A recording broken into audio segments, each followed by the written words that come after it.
How you doing? How you been? What's going on? What's good? How you getting it in? Somebody getting it funny? What's going on, people? What's going on, people? Okay, I come here to give you an update on the court procedures in reference to one of our sisters who was murdered. Her name was Dee Whigham, 25 years old. Here's the picture right here.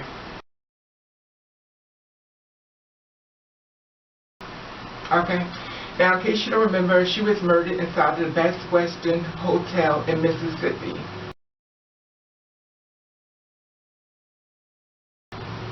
Now, she was out there and everything, and I don't know, the story's still on investigation, but she had met with some guy by the name of Dwanya Hickerson, 20 years old.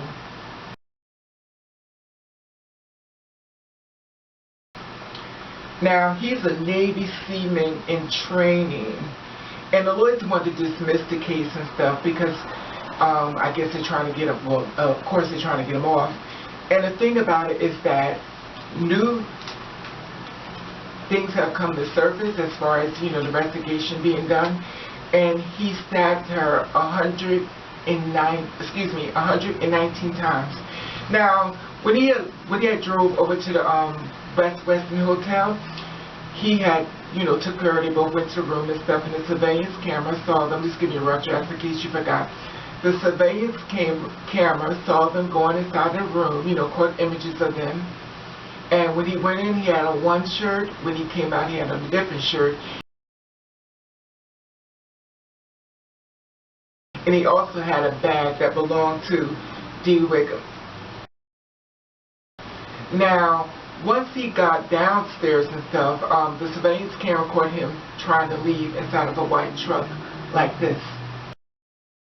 The driver of the truck authorities believe connected to the capital murder case of a transgender woman in Jackson County is now cooperating with investigators.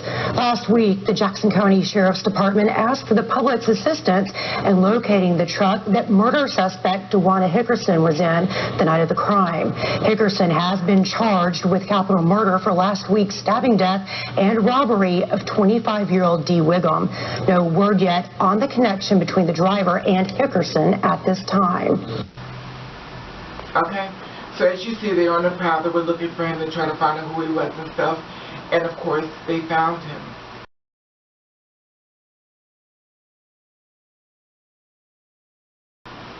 Now, this is the thing.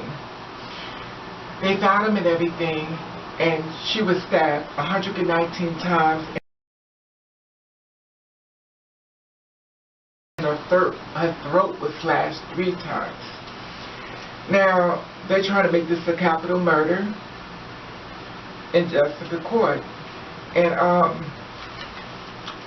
here is a little bit of what's happened as far as him getting caught right here. The sailor accused of stabbing a transgender woman to death earlier this summer appeared before a Jackson County judge this morning.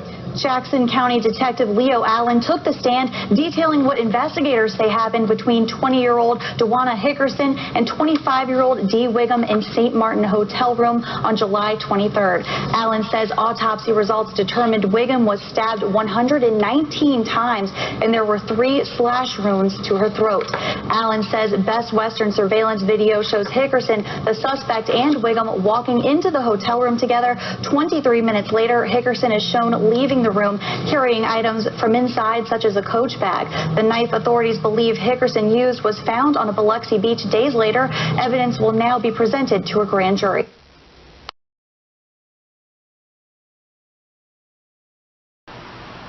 Okay, now I'm going to show you the footage in reference to the sheriff giving his description of what he's seen as far as the autopsy, as far as the coroner office, you know, once they do the body check and stuff and find out what happened, of cause of death, and they came up with a total of 119 times. And it's going to explain to you what he found out. Okay? Sheriff's Deputy Leo Allen was the sole witness to take the stand during Dwanya Hickerson's preliminary hearing.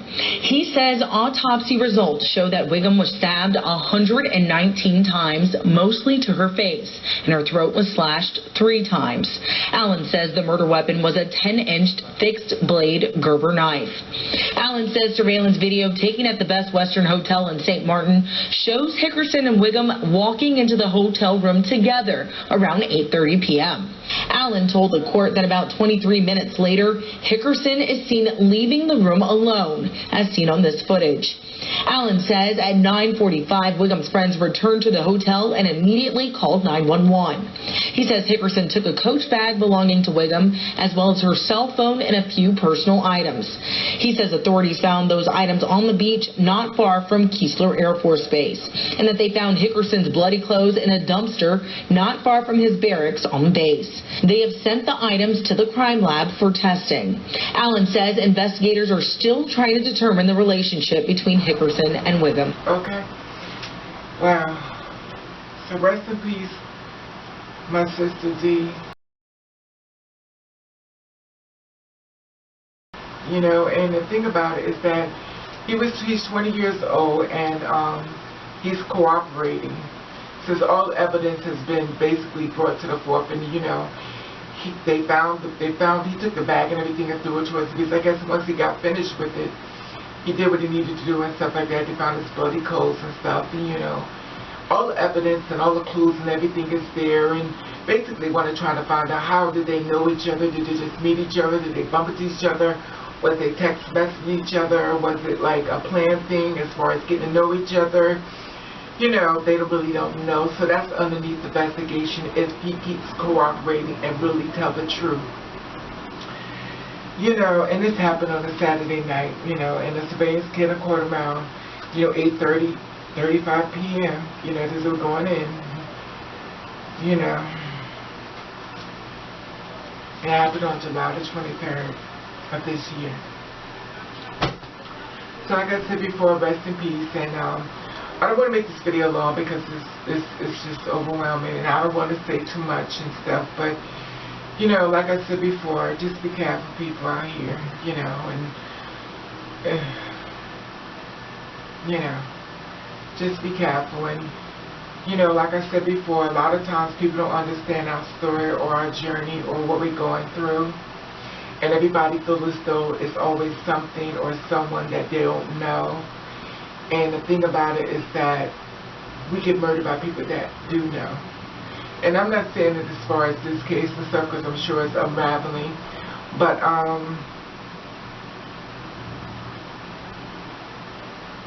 don't know. Like I said before, I'm going to walk away and I'm going to talk to you and tell you that I love you, because I'm going to say too much and I bite my tongue.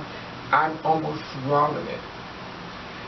And I want to just say, I love you, and be careful. And be careful who you trust. Because everybody who smiles in your face is not your friend. Okay? Until we meet again.